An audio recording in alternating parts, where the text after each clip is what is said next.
In this video, we are going to review Exam 2 for college algebra. All right, so the first question on the exam will be, given a graph, determining if it's a function or not a function.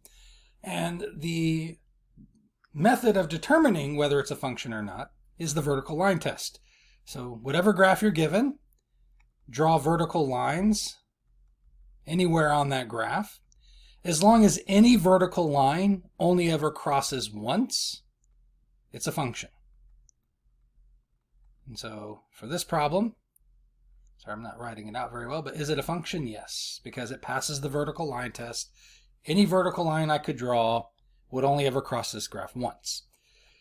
An example of something that's not a function would be like a graph that's a circle. All right, if I draw a vertical line through the circle, it'll cross the graph twice. And so in this case, this would not be a function. All right, so that's how you'll know whether the answer should be yes or no on this particular problem. All right, the second question is determining if a table is a function or not. What you want to look for on this problem is if there are repeating values of x. If you see any x values getting repeated, that is an indication that the table is not a function. So here we have x equals 7 twice, so we have repeating x values, which means this table is not a function. What's happening here is that when I choose that value of x, when I choose x equals 7, there are two different possible answers for y. That's why it's not a function. So remember, didn't mention it for question number 1, but the definition of a function is that when you pick a value for x, there is only one corresponding value for y. That's what it means to be a function. This table does not have that property. This value of x has two different values for y, and so it is not a function. If there are no repeating values in the x column, then the table will be a function. All right. Question number 3, is this equation a function? The shortcut I gave you for this particular problem is to look for the y variable to see if it is inside an absolute value. If y is inside an absolute value, it cannot be a function, because that absolute value will give you two different answers for y when you plug in a number for x. So if there's an absolute value on the y variable, it will not be a function. The other case where it's not a function is if y is being raised to an even power, which is the case here. So because y is being raised to an even power, that came out kind of weird, this is not a function. And it's only because of the y variable. It's okay for x to be raised to an even power. So if my equation had instead just been this, 64x squared equals y, this is a function. It's okay because y is not in an absolute value, y is not raised to an even power, so this is fine. This is a function. When I plug in a number for x, I'll just get one answer for y, so it's a function. All right, question number 4, the last question on the page, is given a function using function notation, evaluate that function at a given value of x. So here we're told that g of x equals 4x plus 3. We're being asked to find, let's try that 3 again. We're being asked to find g of 5. All right, so that's the problem. And so that means everywhere there's an x, I'm going to plug in a 5. Everywhere there's an x, replace it with the number 5. So we're going to have 4 times, instead of x, we're going to have 5 plus 3. That's going to give me 20 plus 3, which gives me 23. And so that is the answer. G of 5 equals 23.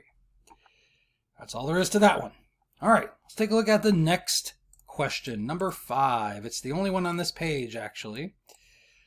Make a table listing ordered pairs that satisfy the equation. Then graph the equation, determine the domain and range, and whether y is a function of x. So there's a ton of stuff going on in this particular problem, and because it's asking for so many different things, and I have to take the point value of this problem and spread it out among multiple things, it really comes down to just about each thing counting as 1 point, or maybe a point and a half. Right. Now I will say, in transitioning my exams to Canvas, which is what I've been doing this summer, in anticipation of just being more flexible by being able to give the exam remotely using like the lockdown browser on Canvas or through the testing center or whatever. It just seemed, and just to have everything in a central location, with the idea that it may not be possible to actually test in class with the pandemic going on. I've transitioned these tests to Canvas, but I've already made it clear in some of my videos anyways, if you've been watching them, that I don't like multiple choice. And here the graph part is multiple choice, and it's, I think, even more ridiculous than that, because if I recall, I could be wrong about this, but I don't think, I don't know, maybe I am wrong on this one. There's one that's extra oversized relative to the other. I think I'm right about this, actually. No, maybe it's this one. I was going to say, I think the one that's large is the right one. So not only is it multiple choice, but like the one that's correct sticks out because there's one that's extra big. Maybe it was just a coincidence the last time I saw it that happened. Anyways, it's a moot point because on Canvas, I'm not including these multiple choice options for the graph. So you will have to draw on your own paper what this graph looks like without being able to reference the multiple choice options. And it's something that I used to do. I used to, before, because for a while I just printed up the test from Math Excel. And if it was multiple choice, I just left it. But before that, I used to type up my own test. And in that case, again, I didn't include multiple choice options. And when we started using Math Excel, it was a bit of an issue for students because on the homework on Math Excel, the graphs like this were multiple choice. So they didn't really have to know how to construct the graph. They just had to be able to figure out of the choices which one seemed the most correct. And then when they would take the test, it was clear that they didn't really know how to graph it because they weren't able to put the graph together on the exam without those multiple choice options. So I'm afraid we might be going back to that scenario of students learn it well enough to pick the right graph out of the multiple choice options, but not well enough to actually construct the graph from scratch. So you will need to, because this exam is now going to be on Canvas and you won't have those multiple choice options, make sure you know how to construct the graph, drawing it by hand yourself without having these multiple choice options. Having the table here already half filled in is a big help in doing that.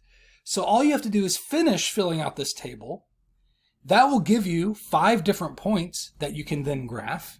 And then from those 5 points, you should be able to see what the pattern is. And you just got to plot the points, connect the points using that pattern that you see.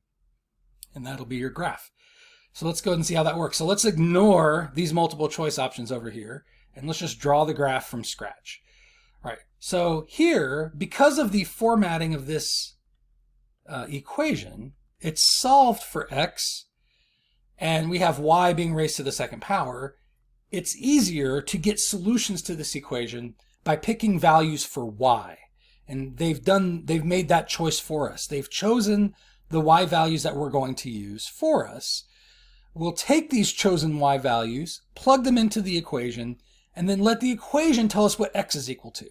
So it's kind of backwards from the normal situation, right? Normally, we pick x, we plug it in, the equation tells us y. But this one, we're going to flip the script and choose the y value first, and then let the equation tell us what x is equal to, because it's just easier to do with the equation being the way it is. All right, so they've chosen -2 for y. Right. So that's the choice. Again, I would say that's our choice, but the choice was made for us. So -2 is being chosen for y. Let's plug that into the equation. We get x equals -2 squared plus 5, which is going to give me -2 squared is +4. 4 plus 5 is going to give me 9. So I get x is equal to 9. That's what goes on this side of the table. Now, I want to try to keep this video brief. My videos have been fairly lengthy as I've been recording them this summer for the reasons of like what I'm doing right now, which is just kind of gabbing, talking about things I don't really need to talk about necessarily. Maybe not just being not as focused as I should be. To save a little bit of time here, I'm not going to go through the same exercise for the rest of these numbers. It's just the same thing I did here, but with -1, 0. And I'll just go ahead and write the answers because I can kind of see what's going to happen when I plug those in. So this is going to be 6. This one's going to be 5. This one will be positive 6. And this one will be positive 9. All right, so that's what you should get when you plug those numbers in to the equation.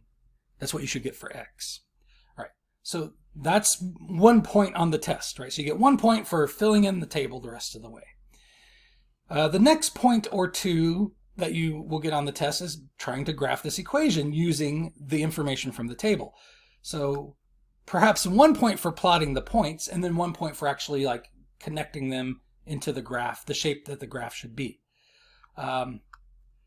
So here we want to put these together as an ordered pair. Now, even though I picked -2 and the equation told me the answer was 9, the order of those numbers has to be x value first, y value second. And so the order that I'm going to put this in is x is 9, so I put 9 first, and then y was -2, so I put -2 second. And that gives me the ordered pair 9, -2. And so let's mark that point here. 1, 2, 3, 4, 5, 6, 7, 8, 9. I had to go a little bit beyond where I drew my axis, but I'm just going to leave it as that. That's the x value, and then -2 for y places this point down here. Sorry, that point got a little weird there. Let me try drawing that again. All right. Okay. This point gives me, I'm just going to do it one more time, 6 for x, -1 for y. So that gives me the point 6, -1. So where was 6 here? This is 1, 3, 5. So this is 6 right here. 6, -1. All right. Then we have 5, 0. All right. So 5, 0 would be this point right here. And then we have 6, 1. So again, x is 6, but this time y is 1, so it'll be up here. And then 9, +2. So again, we have x is 9, but then now this time y is +2. And so you get these points right here, which do not make a V shape. So again, I give you a point for what you see on the screen right now, right? A point for filling in the table, a point for plotting these points, and then a point for actually connecting the points in the right way. And so it's actually a parabola shape, and you can kind of see from the multiple choice, that's what we should be getting. Not a V shape, right? Not a zigzag. I've seen zigzag shapes. I think I talked about that when I did the lecture video for section 2.2. I said I had a student that did the zigzag thing. It's not zigzag either. It's like a U shape, but it's sideways. And indeed, I'm correct. So I thought maybe I was mistaken, but I'm not. Notice that this graph doesn't match A, B, or C, which means D is the correct answer. And so it's weird that it's multiple choice, but the one that's right is the one that's extra big, so there's some glitch there that the correct graph gets displayed bigger than the rest of the incorrect graphs. So just multiple choices, just not good for math. So now you might say, wait, there's nothing there, but that's because the graph doesn't start until x equals 5. And because this thing's oversized, it got cut off the paper, right? So the graph is there. It's off in this region where we can't see it. All right, so there's the graph. So now we're at 3 points. Now we want to find the domain and range, right? So remember, the domain is how far to the left the graph goes, how far to the right it goes. It goes as far to the left as 5, right? That's the furthest to the left that the graph is going. So that's the smallest number I could have for x. How far to the right? It goes forever to the right, infinity, right? So the domain's 5 to infinity. The range, how far down does the graph go? How far up does it go? This one can be a little tricky for students to figure out. And some students they'll tell me on the test, like, it goes down to -2. And that is the lowest number that we plotted the point for, right? So of the points we graphed, -2 was the lowest value for y. But remember, the graph doesn't just stop at where we stop plotting our points. The graph follows a pattern, and that pattern continues in that direction forever, right? And so from here, the graph is going to continue to head to the right, mostly to the right, but also down at the same time, right? It's going to the right and down, and it will do that forever. And so it's going to go down forever, which is -infinity. And how far up does it go? Same pattern up here. It goes up as it goes to the right. Mostly to the right, but a little bit up. But it does that forever, so it'll go to positive infinity. And so that's the range. And then the last thing, I guess I forgot. So somewhere I'd have to take half a point from something, and maybe like this will be worth 1.5 points or something like that. And then half a point for the last part, which is this graph a function? And the answer is no, it's not, which is kind of why it was a little bit difficult to graph. So vertical line test, right? A vertical line will cross this graph twice, so it's not a function. Or look at the table, repeating values of x. It's not a function, whichever way you want to try to measure that. Or look at the equation itself, right? We have y to an even power. It's not a function. So again, lots of signals there to let you know that this graph, this equation is not a function. So now notice you have no options here, but on Canvas, I don't think I give you this many options. I just say, is it a function, yes or no? And the answer is no because of the vertical line test. Now the horizontal line test, which is option D, you might think, well, that's silly. There's no such thing as a horizontal line test. We only did vertical line test. There is a horizontal line test. We just skipped over that material in chapter 2, but it is mentioned in 2.5. But like I said, I cut it out because for time concerns. I don't know if that's the right way to put it, but out of a concern of having enough time to cover more of the material later in the course, I've cut out some things from like chapter 1 and chapter 2, and also chapter 3. So just little things here and there, mostly minor things. Okay, anyways, that's the end of that page. So let's take a look at the next page. Okay, so number 6, graph the function and state the domain and range. This is the one I'm probably most worried about, moving away from multiple choice, because for many students, they're able to get the graph right only because of the multiple choice. Because graphing this from scratch on a piece of paper without, these options to look at, it's pretty difficult. Piecewise functions are fairly challenging to do. And on all of the homework, and as you see on the practice tests, they were always multiple choice.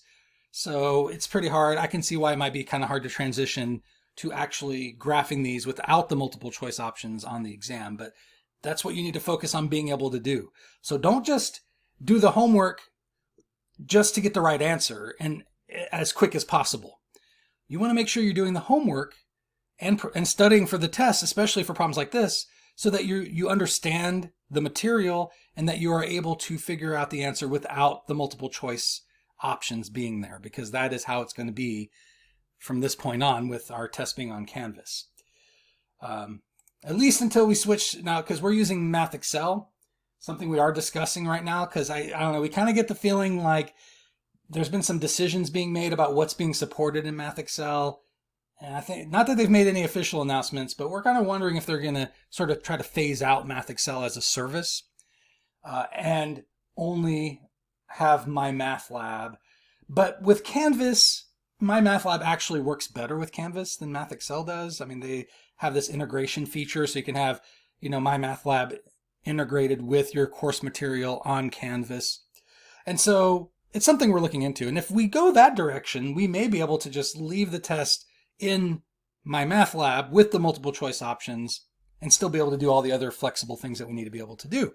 So, I don't know, who knows? At this time, though, the test is currently on Canvas. You will not have the multiple choice options at the time of recording. All right, so let's try to see if we can do the problem without looking at these graphs to help us figure it out. So remember, this part of the equation is telling you where you're switching from one graph to the other graph. So a piecewise function, you're having two graphs, the left half of one graph and the right half of another graph pieced together. They're like glued together on the same Cartesian coordinate system. That's what a piecewise function is. So there's some seam along which the graphs are being sewn together.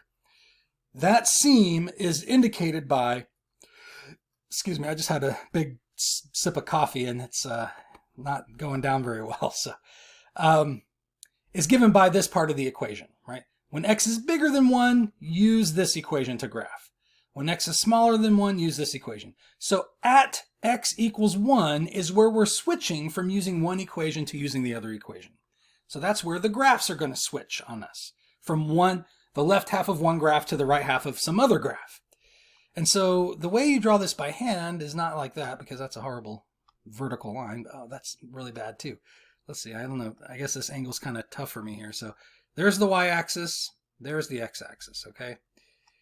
And the first thing I do is identify this number here, which is 1, and then mark that vertical line on the Cartesian coordinate system with a dashed sort of invisible barrier, an invisible line. So here's 1 on the x-axis, and I'm going to draw an invisible line through that value of x on the x-axis. That's my boundary, that's my barrier. One graph is going to go to the left of this barrier. One graph is going to go to the right of this barrier.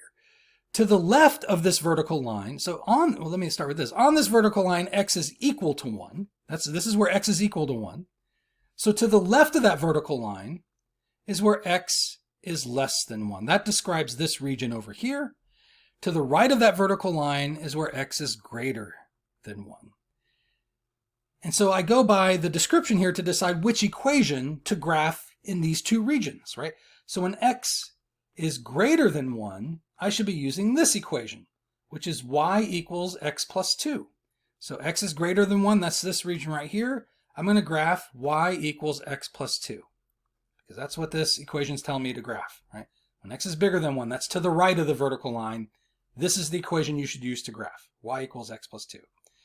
When x is less than 1, that's the region to the left of the vertical line. That's over here.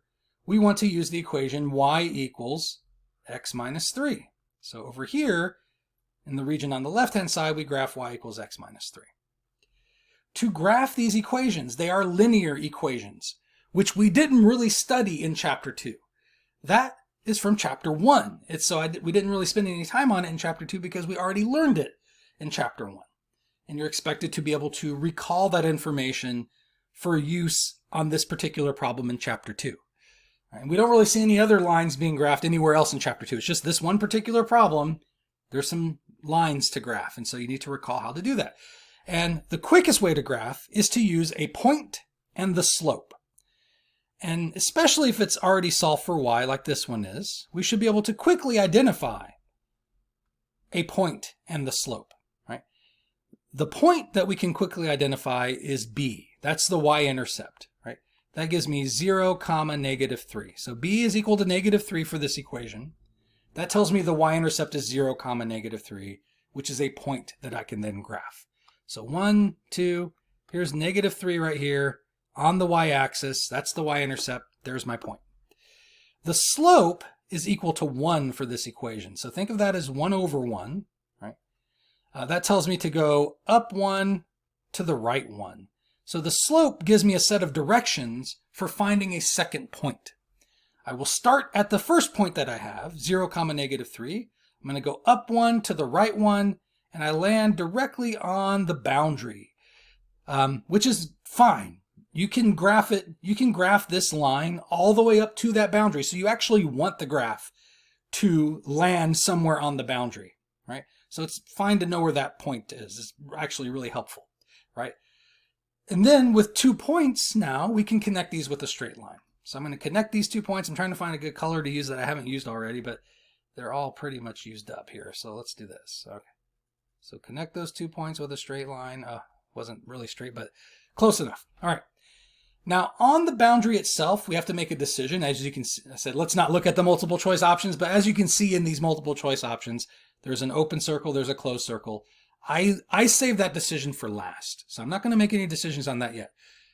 But this is the graph. This is the graph on the left-hand side, but it has to stop here.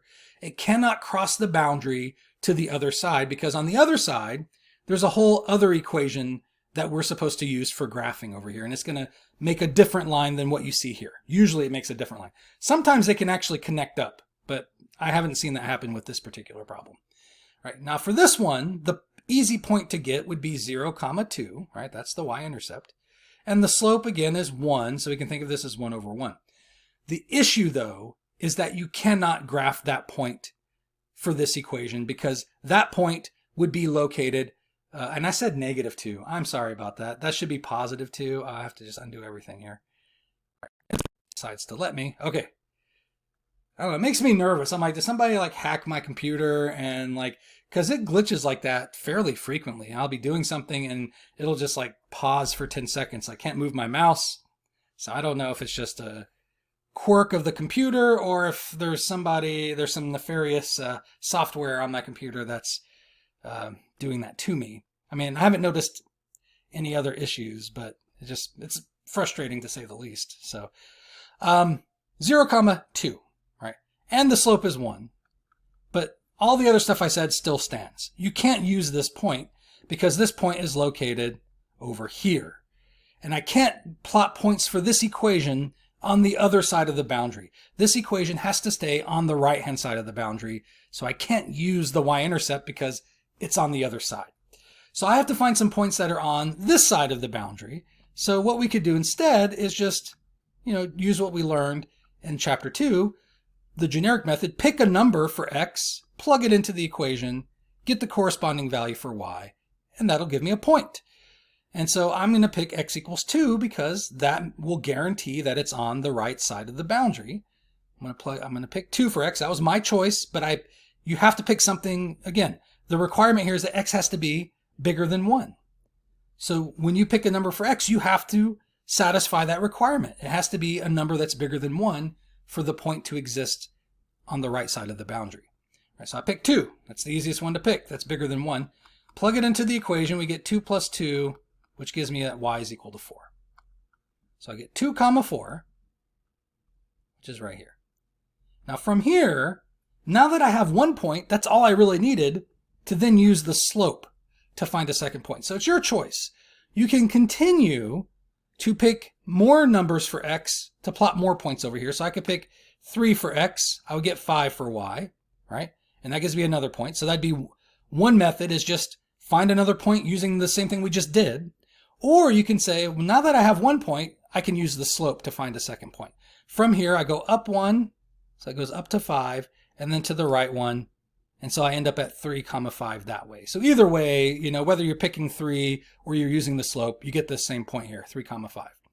And then you connect those with a straight line. Now this is such a poorly drawn graph because this slope is the same as this. So these lines should be slanted the same way, but this one's like more slanted than this one. So which is actually, I feel like I can't let that go. So I feel like I drew 5 a little too high. So let me kind of level that down a little bit here. And all right, so we get that line there, and that looks better. These are now similarly slanted, which they should be because the slopes are the same. Now, I get students and it's been a while because, like I said, I've had multiple choice for several years now. But before I had multiple choice, I'd have students that would draw the graph, and this is what it would look like. And if you make it this far and you have all these details right, it's a pretty good graph. It's a good attempt. I'd be pretty happy. You get a lot of points for this, even if you didn't get full credit. But one thing I'd have to take off a point for is that you left this little gap here. So remember, this graph has to occupy the entire right-hand side of this boundary here. So it doesn't stop here. It's going to go all the way up to the boundary. And once it hits the boundary, then it has to stop. But it shouldn't stop before the boundary. So you don't want to just draw your graph starting from this point to the right. Make sure you also connect it back to the left until you hit the boundary, right? Which is going to hit about right here. And then the last thing you have to decide is open circle, closed circle. You put the closed circle wherever the equals to is located. So I go back to over here, these conditions that are being specified for these equations. And when x is equal to 1, the equal sign here is located for this equation, y equals x minus 3, which is the equation on the left-hand side. And so for the graph on the left-hand side, I want to use the closed circle on the boundary, which means for the graph on the right-hand side, I want to use the open circle, and that's what the graph should look like. And so that's how you draw the graph by hand without the multiple choice options. It is a lot more work than if you do have multiple choice options. Now, you might say that's not fair, right? People before me, they had these choices and it was easier for them to get the graph. Well, here's the trade-off. Because it was much easier to get the graph with these multiple choices, I didn't count the graph that much on this problem. I only counted it for like 2 points. And I put all the weight in the next part, which is the domain and range, which was not multiple choice. And students would often mess these up as well. Right? But if you're graphing this by hand, hopefully you have a better sense of the domain and range as well. But so by not having the multiple choice, hopefully the domain and range is easier to get, but also I'm going to count this more points. This is going to be worth like 4 points. And the domain and range will just be worth like a point, right? So, because there's a lot of work that really goes into graphing this. Now for the domain, it's how far to the left, how far to the right. and the graph goes forever to the left, forever to the right. The domain is negative infinity to infinity.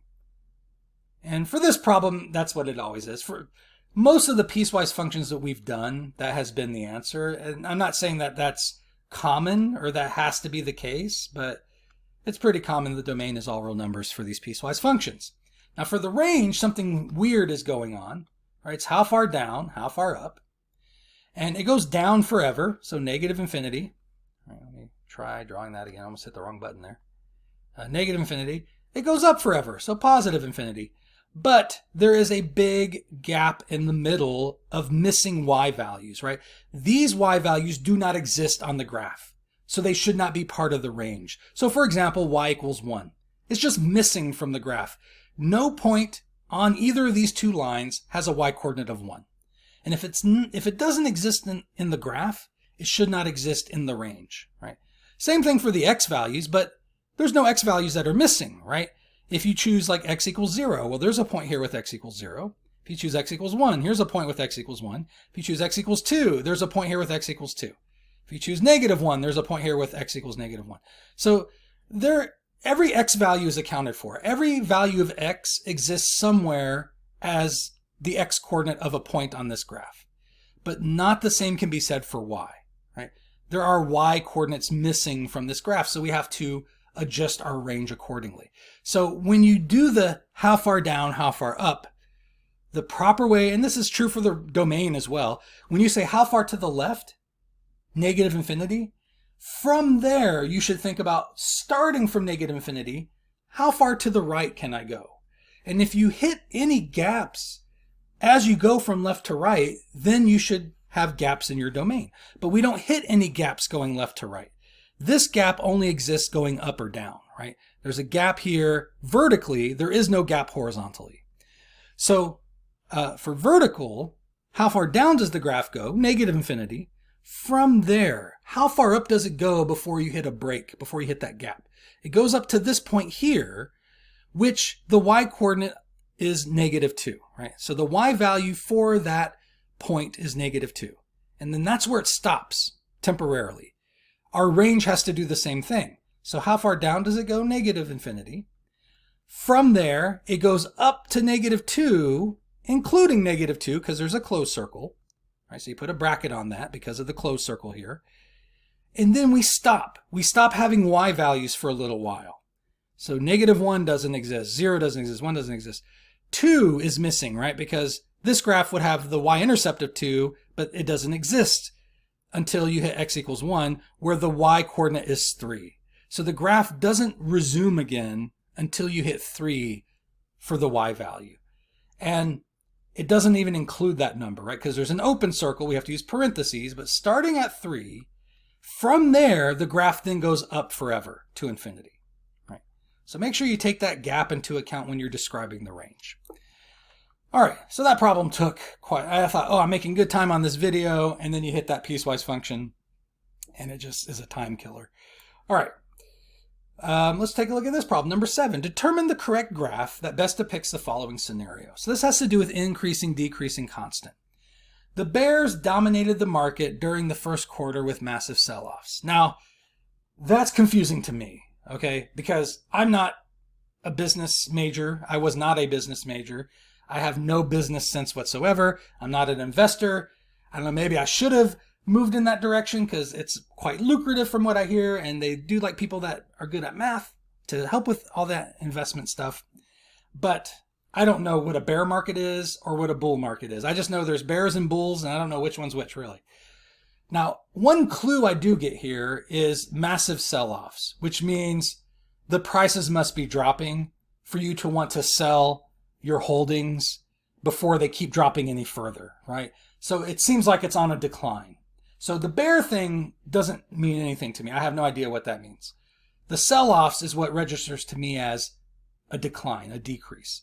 Now on Canvas, this is another benefit of putting the exam on Canvas. Now this is actually, I should say, I've said there's no multiple choice, but actually number 7 I kept as multiple choice. I snapped a picture of the choices, put that on Canvas so that you would still have these choices because the problem doesn't work otherwise.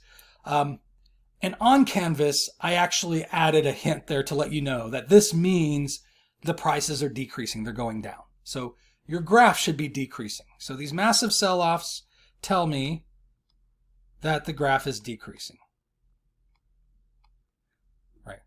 In the second quarter, the market rose, and that's a lot more straightforward. And then the bears returned to the market in the third quarter and sent the market into record lows. So there's another indication that bears is bad. It means prices are going down, right? So we have a decrease again. I'm sure it probably means something more sophisticated than that, but that's what it means for us in this particular problem. So we're looking for a graph that is first decreasing, then it's increasing, and then it's decreasing again. So looking at our choices here, what graph seems to exhibit that pattern? It looks to me like A is the only one that really exhibits that pattern, right? This one, you might say, what about B? Almost. It's increasing and then decreasing. This one doesn't have three parts to it. Now it has this inflection point, so the rate at which it's increasing is changing. It's increasing rapidly here, increasing less rapidly, but still increasing. And then it's decreasing after that. So really, this one only has two parts, increasing and decreasing. But the description up here has three parts, decrease, increase, decrease. A obviously fits that pattern pretty well. So A would be the correct choice there. So that's what you want to look for is, don't worry about the specific numbers or the shape of the graph. It's just where is it increasing, where is it decreasing, where is it constant, and find the graph that matches the pattern being described in the words of the problem. Okay, now for number 8, we want to graph using transformations. Now notice this one was not multiple choice to begin with. It will not be multiple choice on Canvas either. To use transformations to graph. Now you don't have to necessarily. So I'm of the philosophy that there's multiple ways to arrive at the correct answer. There's multiple valid ways to arrive at the correct answer. Now what I would not be okay with is a student that kind of looks into the answer or exploits a particular loophole that happens to work for that problem but wouldn't work in general. I get a little more picky about those situations. But one way of graphing this would be to use the generic method from section 2.2. Just plot a bunch of points, pick a bunch of different numbers for x, plug them into the equation, get the corresponding values for y, plot those points, and look for the pattern. And if that's the way you graph it and you get the right graph and it's as accurate as what you should be getting if you use transformations, I'm good with that. I'll accept that. It means you were thorough and you were able to produce a graph of the quality that needed to be produced. The quality I'm expecting is the same level of accuracy that you would get if you were to graph this using transformations, which means the right pattern, the right shape, in the right place, and, reasonably accurate in its depiction, like as far as, the angle or the curve or whatever that you should be getting for that particular graph. In this case, it's going to be sort of an angle thing because it's a V shape. And as long as the angle of the V is correct and you have it as a V shape and it's in the right place and it's going at the right angles, it's perfect. And it doesn't matter how you arrived at that. As long as, it's a valid method that would work on any reasonably similar problem. All right, so that's, again, how I grade. That's my philosophy for teaching and for grading, is you can use any method you want as long as it's a valid method that would work on any similar problem, and not just getting the answer by luck or through some weird loophole that happens to exist for that particular problem but wouldn't exist for similar problems, right? Okay, so transformations. First thing to identify is that this is an absolute value function. I don't know, this thing's kind of acting funny on me here. So, all right. Now, and for transformations, you have to have this memorized. This is an absolute value function. The shape of the absolute value function is a V shape. Right. And the basic equation is y equals the absolute value of x. So you have to memorize that basic equation and the graph for that basic equation. This is often called the parent function. So you have to memorize the parent function and its corresponding graph. And you have to know the shape of the graph. And, you'll find some things recommend memorizing multiple points on the graph, but my advice was just remembering the point 0, 0, and you'll be okay. Right. Now, what's different between this equation, the one I have memorized, the basic one, and the one I'm given that I'm trying to find the graph of, there's two differences, right? There is a -3 here inside the absolute value directly on the x variable. That will shift the graph to the right 3. So remember, if it's directly on the x variable, that's a horizontal shift. And it's either going to be left or right. And it goes in the opposite direction of the sign in the equation. So -3, the negative direction would be to the left, but for horizontal shifts, it actually bumps the graph in the opposite direction of that sign. So negative would make me think to the left, but I have to remember for horizontal, it actually bumps it in the opposite direction. It's going to bump it to the right by 3. So -3 shifts it to the right 3, +3 would shift it to the left 3. And it has to be directly on the x variable for it to do that, right? And then the +5 on the outside of the absolute value is going to shift the graph up 5. So if you add or subtract a number to the end of the function, that's going to be a vertical translation. And for vertical, it actually goes in the direction of the sign that's indicated in the equation. So +5 actually does shift it in the positive direction 5. -5 would have shifted it down 5, right? So I want to make these two changes. Sorry, I don't know what's going on with this thing here. Maybe I need to restart my computer. I need to make those two changes to this basic graph, right? So I memorize the equation. I look for differences between the equation I'm given and the one I have memorized. Those differences will indicate certain changes that need to be made to the graph. So once I've identified the changes in the equation, that tells me the changes I need to make in the graph, and then I apply those changes to the basic graph that I have memorized. So we're going to shift this graph to the right 3 and then up 5. And I'm going to track, I call this my tracking point. So I kind of developed my own, methodologies regarding this problem. So you memorize this one point at 0, 0. That's your tracking point. You track where that one ends up going through these transformations. So it's going to get shifted to the right 3 and up 5. It started at 0, 0, but after we perform those transformations, it ends up at 3, 5, which would be right here. So this point was at 0, 0. Now it's been moved over here. The rest of the V shape will just tag along for the ride. So from this point, we will get our V shape. This is the pointy end of the V. So the rest of the graph is going to be a V shape that emanates from that particular point. Right? And so that's actually a pretty good drawing of the graph. This is good enough to find the domain and range, but it could be a little better. So if this is all you do, I'm pretty happy with it. You have the right transformation, you have the right shape, it's in the right place, but the angle maybe isn't exactly right. And you won't know whether you got it exactly right unless you go ahead and plot a couple of points. Not like this method over here where you have to plot a handful of points, just a couple, to make sure these lines are at the right angles, that they're heading in the right directions. So I'm going to pick a value for x that's somewhere in this neighborhood of the pointy end of the V. And I just need 1 point over here to get that straight line exactly right, and 1 point over here to get that exactly right. Now I'll actually get a really good picture of the graph if I do that. And so I'll pick 2 for x, plug it into the equation, so we get y equals the absolute value of 2 minus 3 plus 5, which will be the absolute value of -1 plus 5. Absolute value of -1 is +1. And then 1 plus 5 gives me 6. All right, so I'm going to erase my original drawing, because again, it wasn't a bad sketch of the graph, but this is going to be a little bit better what I'm about to do.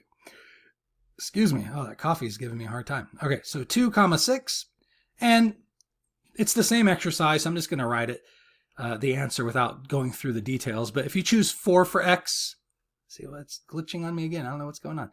If you choose 4 for x, you get 6 for y again.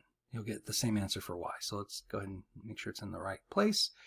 And then we connect these points with straight lines, and that'll make the exact V shape that we're supposed to have. Oh. Okay, that was kind of bad. Let me try that again. Okay. It's squiggly for some reason. All right. I know why. It's because I'm just drawing horribly on this pad. I guess I've never shown you guys what I'm using, but it's a Wacom tablet.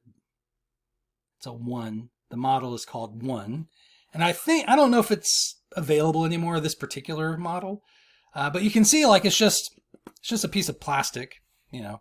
I'm sure that, well, obviously there's more to it than that to make it work, but the surface I'm writing on is just a black piece of plastic. And so it takes some getting used to the coordination of like writing on this piece of plastic and knowing where it's going to show up on my screen. I do have a cursor that kind of lets me know, but then, you know, I don't know. It's not as easy as it might seem. And so like when you go to actually press the pen down, it might not be exactly where you thought it was going to be at when you start writing. Also, just, you know, my coordination, like going to the right, I'm pretty good because I'm right-handed, but then going to the left, it's a little awkward to do on here. And then also I have to avoid this. There's a button on the pen. I don't know if you can see that, but it erases. So like while I'm holding it, I can't hold it in the most natural way because then I press the button and it doesn't write. It actually erases. So anyways, I'm just complaining. So let's move on to the next page. So I think this was the end of this particular page. Yes, it was. So let's move on to the next page and look at the next example. All right, question number 9 on the test will be another graphing problem. Now, I have it, you know, randomly pick problems for number 8 and 9. And sometimes this will happen, what's happening right here, which is it chose another absolute value function.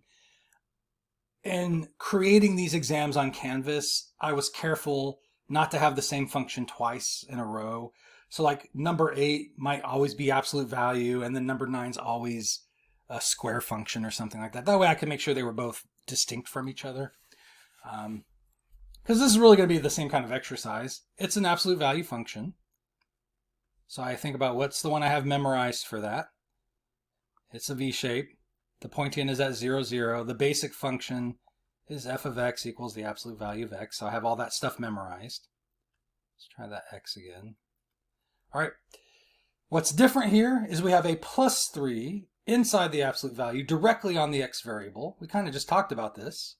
That's going to shift the graph to the left 3 because it's a plus 3. It goes in the opposite direction of the sign indicated in the equation. And so plus would normally be, you know, the positive direction is going to the right, but the nature of these equations, the plus 3 actually causes the graph to shift to the left instead of the right, like you might expect. I think I might have talked about it in the, I'm trying to think because, you know, sometimes I run out of time and it's a little bit complicated to explain why that happens. You have to kind of set up an example and kind of, you know, it takes some time. And a lot of times I just don't have time to do that in class. So I skip over that explanation and just tell my students, take my word for this. But I would still offer, like, if you're interested in why that's happening, stay after class. I'll explain it to you then, but I just don't have time during class to explain it. And of course, nobody ever stays because nobody really cares. But I think I took the time to explain it in the video for section 2.3, if I'm not mistaken. So maybe watch that video if you haven't watched it already. If you're curious, why does plus 3 shift the graph to the left 3? The other things that are happening here are the negative sign, which is kind of hard to tell because of that fraction, but there's a negative sign here, which is going to flip the graph over. So we will flip the graph over the x-axis. And then the 1/4, which is a shrinking of the graph, which we will, how do you say? I want to say enforce, but that doesn't sound like the right word to use there. Which we will apply to the graph by plotting points. Maybe that's the best way to say it. So, you know, we're going to apply these changes to the graph. The plus 3 shifts it to the left 3. The negative sign flips it over. But for the stretching and shrinking, the only way to apply that change is to plot points, taking into account that 1/4 to see how it changes the way the equation behaves. And so we'll still have the same shape, but it will be shrunken. So, and it gets shrunken. I don't know if that's the right word, like even a real word. It gets shrunk in the vertical direction. So what's going to happen is the V shape will get flattened and it'll be broad like this. So instead of being, you know, a normal 45-degree angle type of V shape, it's going to be like flattened out like this. That's what we should see happening. All right. Now, because there's multiple different types of transformations, we have to be careful the order we apply these in. The first one that I would recommend doing is flipping it over. Again, I know that's different than what the textbook would say that you should do. But again, the textbook also says you should memorize like 5 different points on this basic graph. And I'm telling you, you don't have to do that. But then that kind of changes the methodology from that point on. So So if you want to follow the books method, that's fine. They do things in a little bit of a different order, but they also require that you have multiple points. You have multiple tracking points instead of just one tracking point, if you will, if you'll use my terminology for that. So we're going to flip it over first. So we'll flip it over first, then we're going to shift it to the left 3, and then we'll figure out the shrinking. All right, so flip it over. Okay, gosh, that was a horrible job. And I'm just going to do that here. So I'm taking this graph, flipping it over the x-axis, so now it looks like this, right? If I flip it over the x-axis. We still have this point at 0, 0. Then I will shift that to the left 3. So it's going to end up here at -3. So we're going to have this point end up over here. And the rest of the V-shape will just tag along for the ride. And so we'll just have a V-shape emanating from that point heading down, right? Because it's flipped upside down. And that's really a pretty good idea of what the graph looks like. It's the right shape, it's in the right spot, but the angle is definitely wrong here. Not only because I didn't plot points, but it doesn't take into account the shrinking that's happening. And so if this is your answer on the test, you'll still get a good chunk of the credit because it's not a bad sketch of the graph, but it could be a lot better. And the way we, identify, I still feel like that's not the right word. The way we apply the shrinking to this graph is by plotting points, which, as you know from the previous problem, I recommend that you're doing anyways at the end. So whether they're stretching or shrinking or not, we should still plot some points to improve the accuracy of our final product, right? So now, I do have a 1/4 here, so when I choose a number for x, I want it to be something that doesn't give me fractions if I can help it. So you want to stay in this area, but if I choose like -2, that's the next closest number to -3, and I plug in -2 here, I get -2 plus 3, which is 1. 1's not going to interact very well with the 1/4. I'm going to get a fraction. So just planning ahead a little bit, I see that, if I can get a number here that could be divided by 4, I'll be in much better shape. And I can get a number divisible by 4 here if I choose x equals 1. So it's a little bit further away from this point, but it's going to work out nicer with that fraction. So what's going to happen is I'll get y equals -1/4, absolute value of 1 plus 3. Right? So I'm choosing 1 because then when I add 3 to it, I get -1/4 times the absolute value of 4, right? 1 plus 3 is 4. The absolute value of 4, I'm just scrambling everything up here. Let's try that again. Equals -1/4 times 4, right? The absolute value of 4 will be 4. The 4's cancel out, and I get -1 for y. So I get 1, -1. So you can see my V-shape is way off the mark because the V-shape I drew was your standard 45-degree angle type of V-shape, which would be the case if it didn't have stretching or shrinking. But with the shrinking, it gets flattened out, and now I see that my V-shape should be located, or should be going at this kind of angle here. So we have -3, and I'm going to use the straight line drawing tool here just to make sure I get this right. So it's going to do that, right? So my original sketch was pretty far off the mark, right? Now, for going through the same exercise, I'm not going to go through the details because this video is already 50 minutes, which is too long in my opinion, and I'm sorry that that's the case, but I'm also being very thorough. So I'm not just showing you the answer to these problems, I'm explaining I'm like teaching the topic all over again, which maybe I should be doing because I've already explained all this stuff in my previous lecture videos, but I'm going through it again in pretty much the same amount of detail. So that's why it's taking a while. At least that's what I'm going to tell myself so I can not be upset with how long it's taking. So -7 would be your next best choice, going in the other direction. Oh gosh. Okay, that was pretty silly. Still had the line drawing tool enabled. Okay, so -7. You plug that in here. -7 plus 3 would be -4. The absolute value of -4 would be +4, and you're right back in this situation. The 4's cancel out. You get -1 for y. And so going in this direction, you would get -7, -1. Connect those with a straight line, this point here with this point here, and that gives you a much better idea of the V-shape. Now I'm just realizing for the last problem, I forgot to do the domain and range. I'm sorry about that, so I'll go back and do that in just a second. Oh, why do I keep doing that? All right, so the domain, how far to the left, how far to the right? This is going to go from -infinity to infinity. How far down, how far up? This graph, even though again it's pretty flat, it goes down forever because it's going to keep going to the left and down, to the right and down forever. So it goes down forever, negative infinity. How far up does it go? Now some students will say, oh, it goes up to this point here, which is at -3, and they'll put -3 here. But -3 is the x coordinate for that point. The range wants to know the highest y value. How far up does it go for the y values? And the y value there is 0. Right? Sorry, I'm drawing that poorly there. 0, right? And so that's how high up it goes. You want the y coordinate for that point, not the x coordinate. All right, let's go back and do the domain and range for this one. So the domain is the same. It's negative infinity to infinity.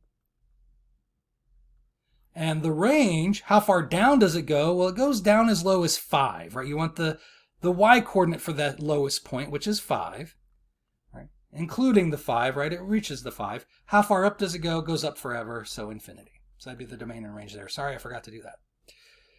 All right. Let's take a look at number 10. So we want to determine if this graph is even or odd.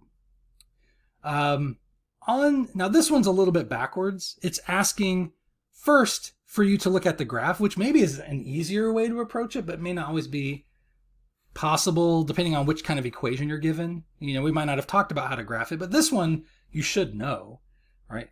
The -3 here shifts the graph to the right 3. The 3 just keeps coming up on every problem, doesn't it? Sorry, this is for the problem up above. And it's a square function, right? So the basic square function is a parabola where the point, not the pointy end, but the vertex, the bottom of it is at 0, 0. That's our tracking point. That gets shifted to the right 3. So 1, 2, 3, it ends up over here. The rest of the parabola tags along with that point, and we get a graph that looks roughly like this. Right? It's not perfect, but it's good enough for this exercise. Now, looking at that graph, we can see if there's any symmetry. Is it symmetric to the y-axis? Well, here's the y-axis. No, it's not symmetric to the y-axis. It's off-center of the y-axis, right? It's over to the right. And so it's not symmetric to the y-axis. Is it symmetric to the origin? No. Now, let me say this. The original graph, this one, is symmetric to the y-axis. So the original parabola that we have, this is what symmetry to the y-axis would look like. This doesn't have it, right? So if you were to take the graph and fold it along the y-axis, the two halves should line up perfectly. That will not happen with this graph, right? If you fold that along the y-axis, it doesn't match up. So it's not symmetric to the y-axis. It's also not symmetric to the origin. To be symmetric to the origin, for every point on one side of the origin, there would have to be a mirror image point the same distance away on the other side of the origin, and there's not. There's nothing over here. So for all of these points here, we'd have to have mirror image points on the exact opposite side of the origin, which we don't. So it's not symmetric to the origin or the y-axis, so it's neither. So is it even, odd, or neither? It's neither. It's even if it's symmetric to the y-axis, it would be even. If it's symmetric to the origin, it's odd. Right, that's how you'll know the difference between those two. So that's how you are to approach that problem. All right. Number 11, find f minus g of 2. So we have f minus g of 2. We should know by definition, this means we want to find f of 2 minus g of 2. Sorry, that looks like a 6, but it's a g. I'm really paranoid about my writing. Let me tell you a little story. Maybe this is not a good time because this video is already long, but when I was in high school, when I was a freshman in high school of all times, and by the way, like when I went to high school, I transferred from a middle school. Like most of the people at my high school came from a different middle school. So it's kind of like being a new kid. Everybody else already kind of knew each other, and the few of us that came from my middle school, we just happened to go to that middle school but live in the same district for that high school. I didn't really know anybody, and so that's a whole separate story, I guess. But for the yearbook, I filled out my name. Like, we took our picture for the yearbook photos, and I wrote my name on the form. And my name's Dylan, D-Y-L-A-N. All right, it's my first name. In the yearbook, under my picture, the name was Ovlin. And for the rest of my high school years, it wasn't like all the time, but people would joke with me about it all the way until I was a senior. Good friends and everything. So, it didn't upset me, but it just makes me paranoid because obviously the way I wrote my D, it looked like an O. And the way I wrote my y, it looked like a v. So then I get paranoid about things like this g kind of looks like a 6. Are people going to interpret it that way? So I have this sort of tragic backstory for why I'm a little obsessed with how I'm writing some of my letters, because I just don't want them to be confused for other letters. And that might be, maybe that's why. So anyways, this means we want to find f of 2 and we want to find g of 2. Right? They give us the functions up here in the directions. So f of 2 is going to equal 2 squared minus 7. Right? I'm taking f of x, which equals x squared minus 7, and just like that problem we had earlier in the test, I'm replacing the x's with 2's because that's what I'm looking for here. And so this tells me that f of 2 is equal to 4 minus 7, which is negative 3. Right? So f of 2 is equal to negative 3. So for these function problems, once you've identified what the function's equal to, you take out the function notation, replace it with what it's equal to. So I'm taking out the f of 2 and replacing it with negative 3 because that's what f of 2 is equal to. Minus, you do the same thing with g of 2, right? So g of x is equal to 4 minus x. So g of 2 would equal 4 minus 2, which is going to be 2. I'm writing too fast. Okay. So g of 2 is equal to 2. Now that I know what g of 2 is equal to, I take the function notation out and replace it with what it's equal to. I take g of 2 out, replace it with the number 2, and then I subtract these two results, right? We want to subtract them. So negative 3 minus 2, which is negative 5. And that is the answer. And that looks like it's the last problem on this page, so let's go to the next page. All right, so for question number 12, we have f of x equals the square root of x, and we have h of x equals 1 over x minus 6. We want to find f minus h. You will not have these multiple choice options on the exam as it is on Canvas, but this problem's not that hard to figure out. So f minus h means you want to find f minus h of x. The definition for that is f of x minus h of x. And because there's no number to plug in, you just go straight to the substitution part. Take the function notation out, replace it with what it's equal to in the directions, and that's going to create the equation you're supposed to get. So f of x is equal to the square root of x according to the directions. So take f of x out, put square root of x in its place, minus h of x is equal to 1 over x minus 6. So take h of x out, put 1 over x minus 6 in its place, and that's it. That's all there is to that problem. So there's nothing else you can really do to simplify that. So that's the answer. Now, we're also supposed to find the domain. And to find the domain of this new function, we are supposed to look at the domains of the original two functions. So for f of x, which is equal to the square root of x, if you think about the graph for that function, that's probably the easiest way to figure out that domain. It's one of the ones you're supposed to have memorized for the test. It looks like this, something like that, right? It's like half of a parabola, trying to talk too fast, half of a parabola heading to the right. The domain there, how far to the left does it go? 0. How far to the right? Infinity. Oh gosh, I hate when I do that. Okay, and then I can't get it to go back for some reason. Okay, sorry about that. I moved the recording window there a little bit. So the domain is 0 to infinity for f of x. For h of x, the domain here is that x cannot equal 6. Right? But it can equal anything else, right? You don't want to divide by 0. So you can't plug in 6 for x in h of x because it would make you divide by 0. So 6 is the only number off limits to that function. The domain is anything else but the number 6. So we might say something like everything but 6, right? I'm doing a horrible job writing, but everything but 6 is the domain there. So to find the domain of this new function I just created, I want to take the overlap of these two domains. And so let's graph them both on the same real number line. We have 0 to infinity, which is this graph right here. And then everything but 6, a good way to graph that would be to put an open circle above the 6 and then shade in everything else. Everything to the left, everything to the right.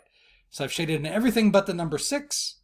Where are they overlapping? Well, they're overlapping here from 0 to 6, but not including the 6 because it's an open circle. They don't overlap at the number 6. And then from 6 to infinity, but again, not including the 6 because it's being omitted in the domain of h. And so we'll have 6 to infinity is where they also overlap. And because that's two separate regions, two separate intervals, we will join them together with a union symbol, and that would be the domain of this new function that we just created. All right, let's move on to the next problem. Here we want to find the composition. The number one mistake students make with this problem on the test is to consider it as multiplication, which it is not. All right, so this is g composed with h composed with f of 7. The correct way of interpreting that is to start with g, and as far as rewriting it, now when we actually evaluate it, we actually start with f. But to rewrite this in an evaluatable form, you go in the same order, starting with g. You write g first, and then every time you say the word of, you put a parenthesis. So g of means parentheses, h of, put a parenthesis, f of, put a parenthesis, 7. You start a new parenthesis every time when you say of, is what I should have said. Then, once you get to the end and we hit 7, we close all the parentheses that we've started. There's 3 of them, so I'll have 3 closing parentheses. And this is the thing you want to evaluate. And you can see what's happening here is that 7 is getting plugged into f, and only getting plugged into f. 7 is not being plugged into h, it's not being plugged into g necessarily. You can only, with composition, you have to go one function at a time. Now we didn't have to do that here because this number 2 was getting plugged into both f and g. So you can kind of evaluate those simultaneously, if you will, by plugging that same number into both functions and seeing the answers that you get and then bringing them together. You cannot do that with composition. I don't even yet know what number I want to plug into h. I will only figure that out once I've gotten an answer from f. Right? So we want to take 7, plug that into f, and get an answer from f. That answer is the number that gets plugged into h. And then once I get an answer from h, that number is the number that gets plugged into g. So you have to go through this particular chain, and it can only be done one thing at a time. Right? So I'm going to start with 7 and plug that into f. So f of x is equal to 5x plus 4. I'm replacing x with 7. And so I'll get 5 times 7 plus 4. That's going to be 35 plus 4, which is going to be 39. So we get f of 7 is equal to 39. Now that we know what f of 7 is equal to, take the function notation out, replace it with what it's equal to, which is 39. Copy everything else down. So the h gets copied down, the g gets copied down, and we still have parentheses between all these things, right? And now that we have 39 here, you see that what should happen with the 39 is it should get plugged into h. Right? So h, I guess I'll do this down here. H of x is x minus 4 over 5. I want to plug in 39 for x. So I'm going to get h of 39 is equal to 39 minus 4 over 5. That's going to be 35 over 5. And I had a feeling it was going to do this. We get back to 7 as a number. So we started with 7. F changes it to 39. H changes it back to 7 because f and h are inverses of each other, which is actually the very next couple of problems on the test. It's about inverse functions, but that's why that's happening. You shouldn't automatically assume that will happen because I have seen problems where they're not inverses of each other and you just get different numbers every time. So don't just assume that, oh, okay, whatever I'm plugging in here, that's ultimately what gets plugged into the last one, because that isn't necessarily what will always happen. Right. So h of 39 happens to get us back to the number 7. Copy everything else down. Well, the only thing left is g. And so that tells me I want to take 7. That 7 doesn't look right. I better change that. 7. We want to plug that in to g. Right. So that's the only thing left. That's where that number needs to get plugged into. So we'll have g of 7. All right. Let's try that again. We'll have g of 7 equals 7 squared minus 4, which is going to be 49 minus 4, which gives me 45.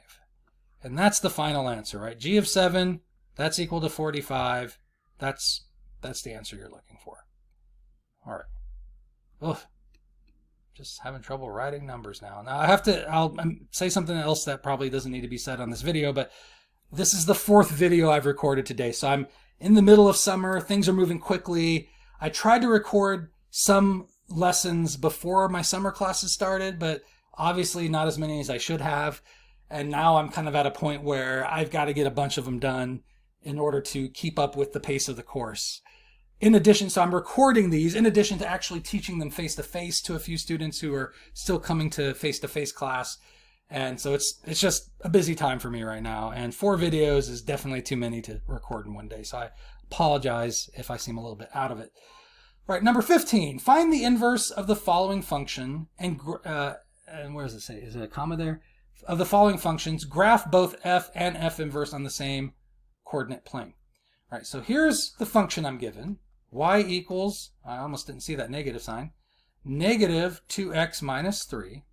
To find the inverse, the first step is to switch the function notation to y, but even though they're talking about it here as f, they don't actually use it in the equation itself. So it's already a y, so step 1's already done. Step 2, you switch x and y. So everywhere there, I did this, but I shouldn't do this. Everywhere there's a y, you flip the switch, it becomes an x. Everywhere there's an x, you flip the switch, it becomes a y. They're not swapping places. We're flipping switches on each of them, right? Then, step 3, solve for y. So I'll add 3 to the other side. And we'll get x plus 3 equals negative 2y. And then divide by negative 2 on both sides. And we're going to get y equals, I'll flip it around, x plus 3 over negative 2. That's my inverse. So f inverse is equal to x plus 3 over negative 2. Let me rewrite that one more time. Okay. Over negative 2. All right.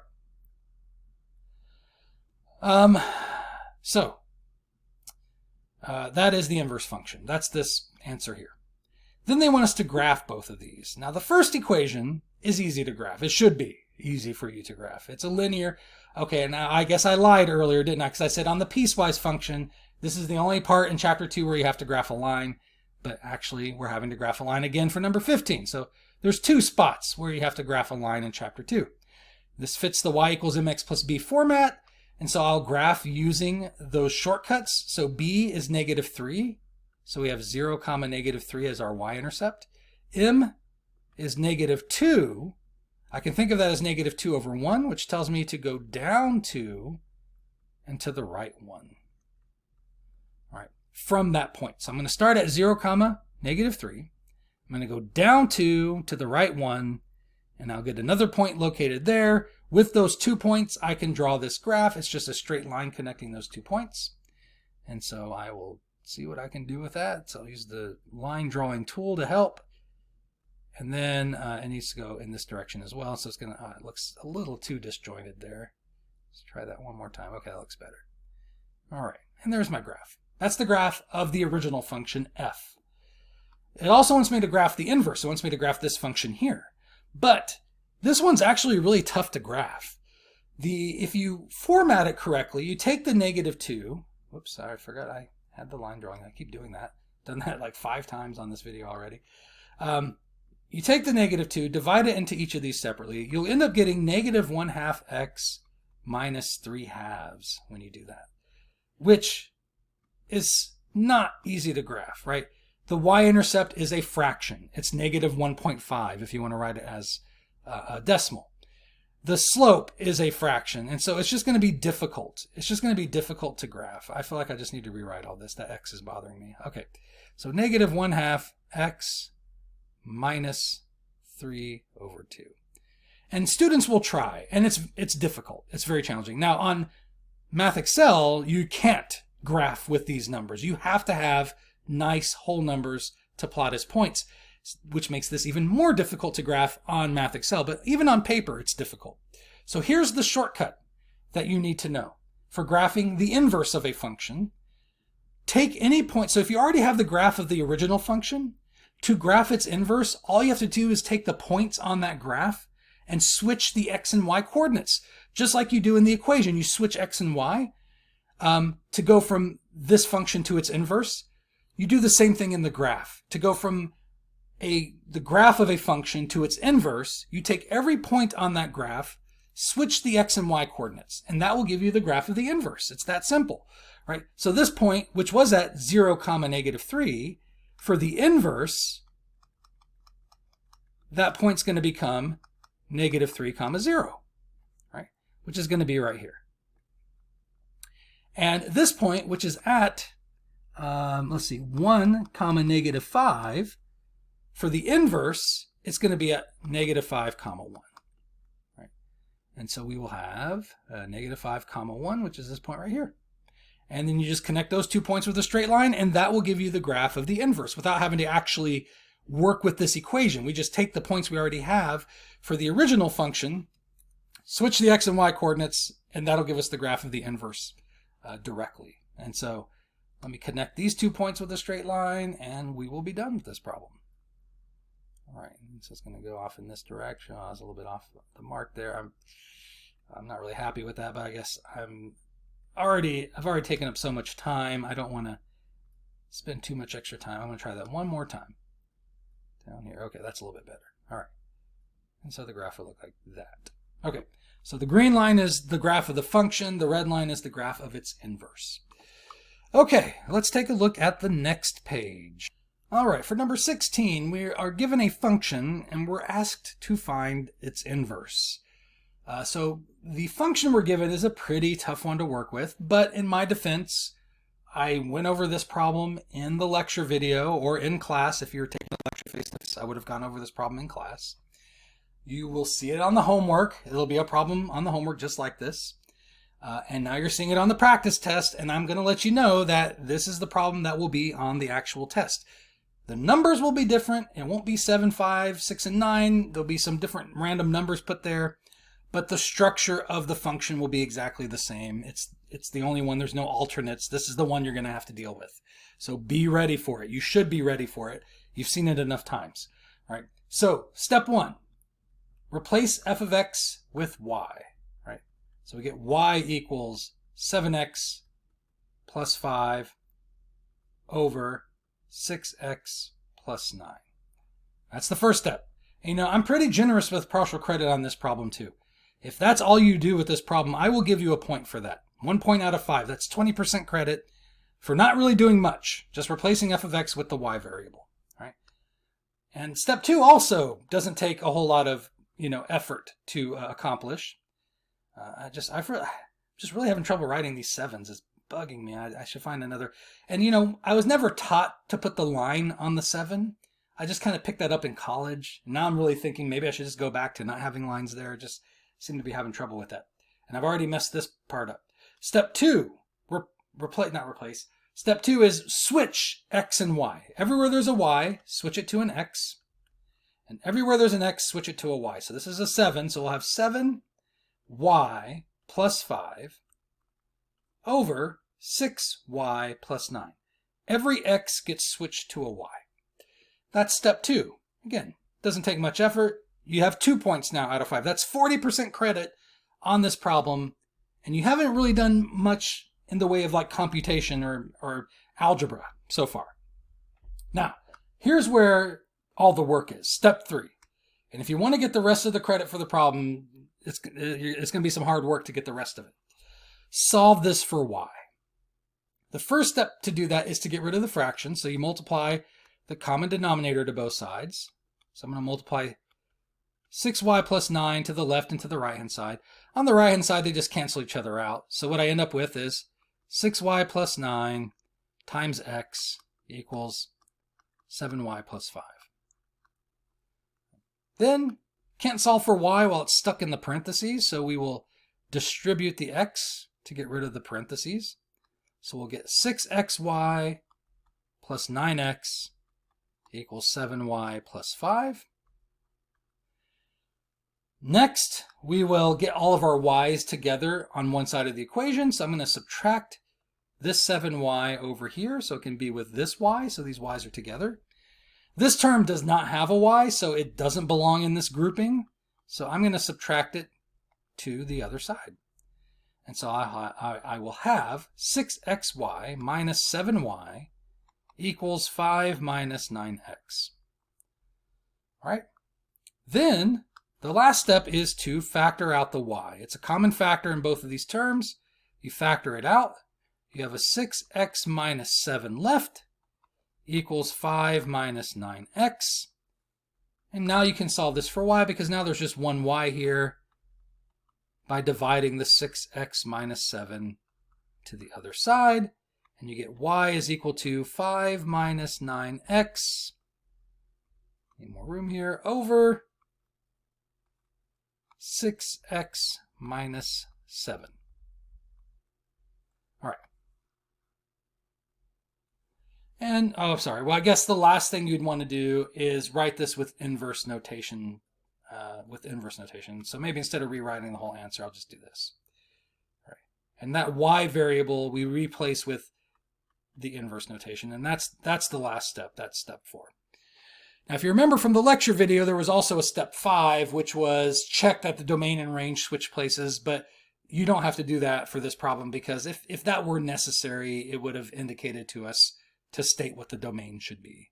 And since it's not asking for the domain, it's not something that we need to investigate. All right, so that's the inverse of that particular problem. Okay, I felt like there's something else I wanted to say, and I can't remember what it was, so I'm just going to go ahead and move on to the next problem, which this is probably still not enough room to do. Here, we're given two functions, and we want to know if they are inverses of each other. And ultimately, that's what we want to find out. Oh, I remember what I was going to say. For this problem, yes, I've made it quite predictable because I've told you this is the kind of problem that you will have for number 16 on the exam. It'll look just like this, but with some different numbers. Some students think the best way to prepare for that is to just memorize where the numbers end up going. This 5 ends up here. This 7 ends up in the denominator, but negative. This 6x actually stays down here as a 6x. This 9 ends up on top in front of the x here, but it's negative. Not only is that a bad strategy because you can easily forget which number goes where, and if you just mess one or two of them up, and there's nothing else to support your answer, there's just nothing I can give you credit for. But I won't give you credit for it even if you get it right. If you don't show this work showing me how you use the switch and solve method to produce this solution, then I'm not going to give you credit for the answer. Again, it's a case of, we talked about it earlier in the video, but my teaching philosophy would be, I don't mind which method you use as long as it's a valid method that would work on similar problems. So if you're just memorizing where the numbers go, that's not really a valid method that would work on similar problems. That only works on this one particular kind of problem. And if I changed it up in any way, you would have no idea how to adjust to get the right answer. If I put, I'm trying to think, if I put an x squared here or something, I don't know if I'd be able to figure that one out, but, I could modify it in some way. Maybe just put 6x down here without the 9, or I'm trying to think of some way to make this a little more confusing. Maybe switch these around where this is 7 plus 5x. And that can change what the answer does. Or I could just give you a whole different kind of function. Like maybe I would just give you, a function like this. I might say find the inverse of this thing. And if you're just memorizing where these numbers go for this one, you wouldn't know how to find the inverse of this one. So what I want to see on the test is that you can demonstrate to me that you know how to find the inverse of functions using the switch and solve method is really the best way to do it. And that you would be able to do that even if it was a slightly different problem or a different kind of function. So it's fine whatever method you want to use, but it's something that has to be able to adapt to variation. And if you're just memorizing where the numbers go, that is not adaptable. If I gave you a slightly different equation where the numbers didn't fit exactly this structure, the method you're using would not work. It only works if it looks exactly like the problem I'm giving you. And I'm just being nice by not varying it up. I'm letting you know, I'm telegraphing. This is the problem that's on the test. Be ready for it, but be ready to do it legitimately with algebra, with the steps. Show me the work supporting that answer. Don't just memorize where the numbers go. I'm not going to give you credit for that. So, all right. Now for this one, This is another one where students will memorize, because what you will end up finding when you do this problem enough, which we've done, I'm like stuttering now and everything, and I feel like my eyes are cross-eyed from like this light blaring and just looking at the screen all day. Again, this is video number 4 for me today, and it's been insane. So you'll learn that the answer for this is always x. This is always equal to x. This is always equal to x. I'll just give that away to you right now. Because if that's all you do is memorize, oh, the answers here are x, and you don't have any work supporting those answers, I'm not giving you any credit. You need to demonstrate to me that you know how to do the composition here and support this answer of x with work. And then with those answers, then you know that these are inverses of each other, right? Because if these are equal to x, the definition is that they're inverses if this is equal to x and this one's equal to x.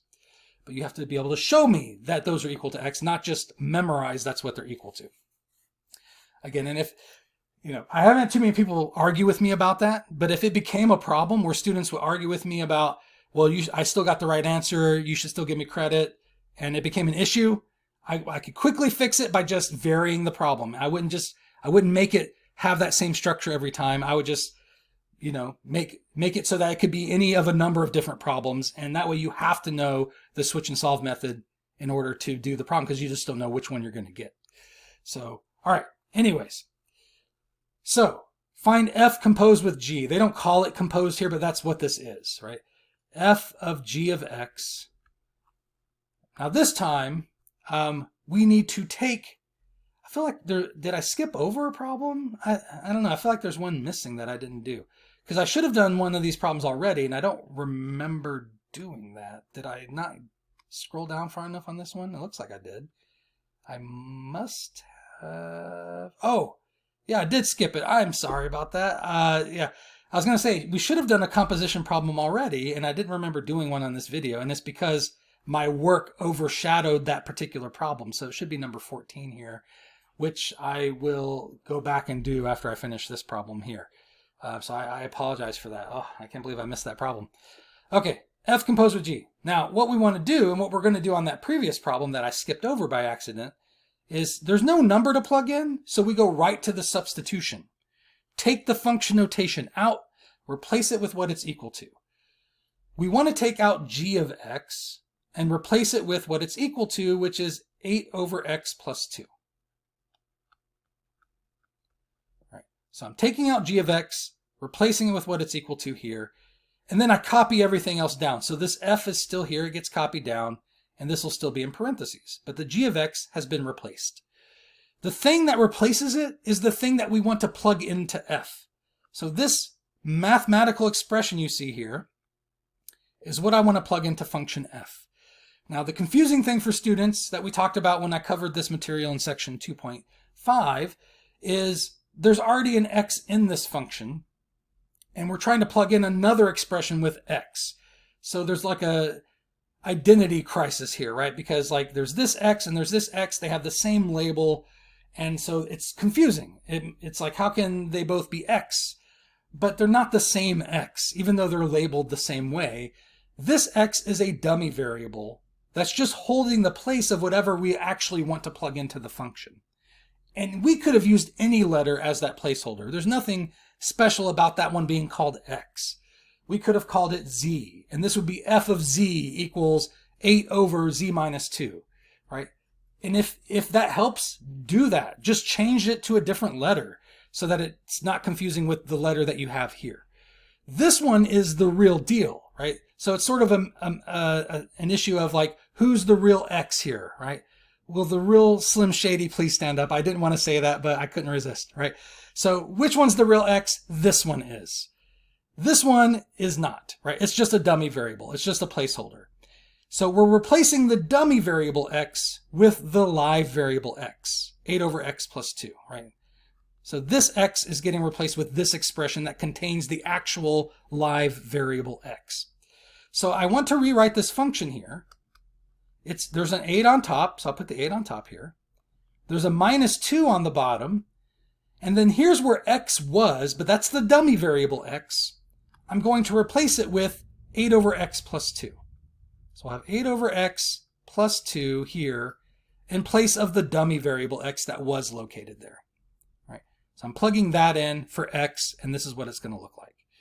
Then I simplify. Now what I get some students doing, and this makes me a little nervous, is they just like cross everything because they know what the answer is supposed to be, right? They know this is going to equal x, so they know somehow things are canceling out. But it happens sequentially. It's like a domino effect here. So really, the 8's here do not cancel out. Not yet. They will eventually, but not from this position. They're not interacting with each other at all. The first thing that has to get canceled out are the 2's, right? So the +2 and the -2, those are next to each other. They cancel each other out. Once those are out of the picture, now a lot of students I know are kind of lazy. They don't want to have to rewrite things, but I would rewrite this, right? The 2's are canceled out. Let's rewrite it and see what it looks like now. We get 8 over 8 over x, right? Now the 8's are going to cancel out, but again, to me, it's not exactly clear that that's happening here. So the way I think of this is these are dividing. So we have 8 divided by 8 over x, which is going to be 8 times the reciprocal, x over 8. And once I get it set up like this, then it becomes clear to me. The x's are going to cancel, or sorry, the 8's are going to cancel out. And then we just get x as our answer. All right. And so that's how you get x here. Now, I'm out of room, really, in this space as well. And this is the problem with having Math Excel print up the exams, is that you really don't have a lot of space. Oh, I guess I didn't think I could do this. So I'll just scroll over and make some room over here. That actually helps. And I'll do that on the other problem too. The reason I didn't go ahead and go back and do number 14, I was like, I'm not really sure where I'm going to write this, but actually this is a good idea. So now we want to find this one, g of f of x. So again, we're going to replace the function notation f of x with what it's equal to, which is 8 over x minus 2. All right, so swap out the function notation with what it's equal to, copy the rest of it down, so we still have g here. And so we see this is the thing that we want to plug into g. So here's another way I sometimes diagram it in class. I want to take what f is equal to and plug that in for x and g of x. So this dummy variable x is going to get replaced by this, what f of x is equal to. All right, so I'm still going to have the 8 on top. I'll still have the +2 to the side of the fraction. But in the denominator, instead of the dummy variable x, I'm replacing it with 8 over x minus 2. So it looks like this. Now this one, if you cross out the 2's and then cross out the 8's and you kind of don't rewrite it, I kind of let that go. I'll just be honest. Like I'm suspicious. I wonder if you really know how to reduce that or simplify it. But I don't count anything wrong. I'll just let it go. But this one, I really have trouble letting it go if you're taking this 2 and crossing it out with this 2. Even if they're all like if you do this, I still feel like this is just bad form. This 2 and this 2 do not cancel each other out from this position. They're not even close together, right? Here they cancel out because they're side by side. They're not side by side here. And you kind of have some, rearranging to do before they are side by side. So really the 2's don't cancel out here. Right? It's the 8's that are going to cancel out first, but again, even here it's kind of hard to tell. So just like I did over here, I'm going to take 8 divided by 8 over x minus 2, which means I'll multiply by the reciprocal. Oops, I don't know why I put a 2 on the bottom there. It should be 8, right? So I'm going to flip this over. I got an 8 on the bottom. Then the 8's cancel out. And that's how I get x minus 2 up on top. And then the +2 can be copied down, right?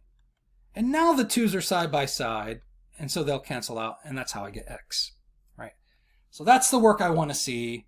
Maybe it doesn't have to be quite in that much detail for either of these, but there needs to be some work showing how you got x as your result. You can't just write x as your answer, because again, if you're doing that, it's only because you've memorized the answer, because I've made it too predictable as to what's going to be on the test. And like I said, if that does become an issue, I will change it so that it's not as predictable, and then you'll have to make sure you really know how to do the problem. All right, so let's go back to number 14. I'm like so out of energy here. I'm at 1.5 hours on this video. I'm ready to be done. We're close. We are close, but if you're feeling like out of patience and just tired of watching this video, I'm feeling that too, so I understand what you're going through. but let's get through this. At least you can pause it. You can pause it and come back later and finish it later. I can't. I got to get this done tonight. So here we want to find g composed with f of x. All right. And this you should interpret as g, you go in the same order, g of f of x. That's the interpretation. Once you've interpreted it like that, then you go for the substitution. And in this case, we don't have a number to plug in, so we're just going to go right for replacing the function notation with what it's equal to in the directions. Right? And this tells me that f of x is equal to 2x minus 1. So I will take the f of x out, and I will put the 2x minus 1 in its place. The g gets copied down, and so I can see from how this is set up that this is what I want to plug in to g of x. So I want to take the 2x minus 1 and plug that in to g of x here. And it's kind of hard to see what g of x is. It's x squared plus 6 is what I'm seeing there. I hope that's right. It could be an 8, but let's just go with the 6. All right, so I want to replace this dummy variable x with 2x minus 1. All right, so it's going to still be squared, and I'll still have the plus 6 there, but in place of the x, I will have 2x minus 1. And that's the answer, but Math Excel doesn't want us to leave the answer like that. I guess they think that it would just be too easy of a problem. So we have to multiply it out. So we have to take the 2x minus 1, multiply it to itself twice. You cannot distribute the power of 2. You have to FOIL it, right? Sorry, it's a 1 there. It's kind of a squiggly one. And then we still have the plus 6 here. So FOIL, first, outer, inner, last. So 2x times 2x will be 4x squared. 2x times negative 1 will be negative 2x. Negative 1 times 2x is negative 2x. Negative 1 times negative 1 is positive 1. And then the plus 6 gets copied down. Then we combine like terms. We get 4x squared minus 4x plus 7, if this was indeed a 6 up here.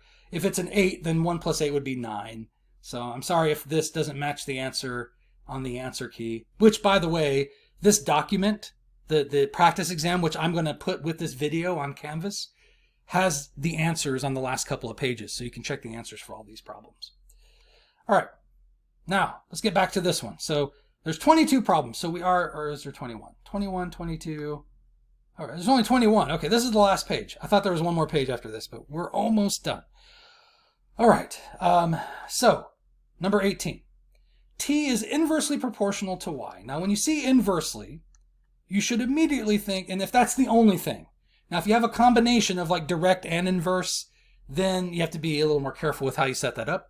But if it's only inversely, you should just memorize this formula here. Y equals k over x. That's what it means to vary inversely. Except that in this problem, instead of y, we have t.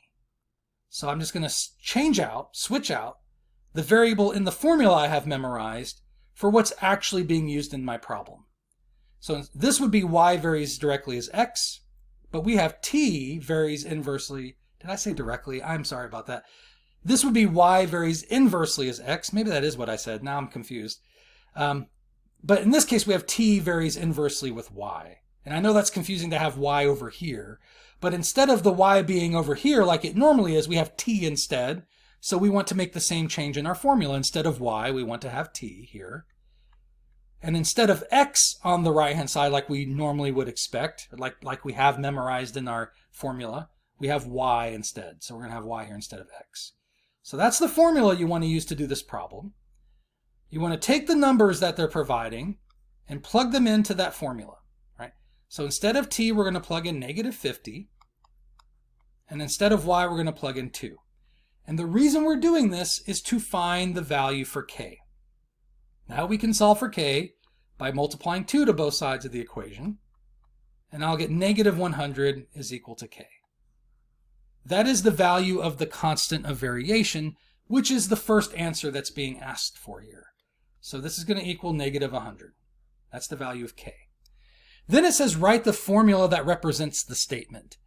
And I will get students that do different various things for this answer, but what it wants is an equation with the y, sorry, my foot's cramping up. Oh.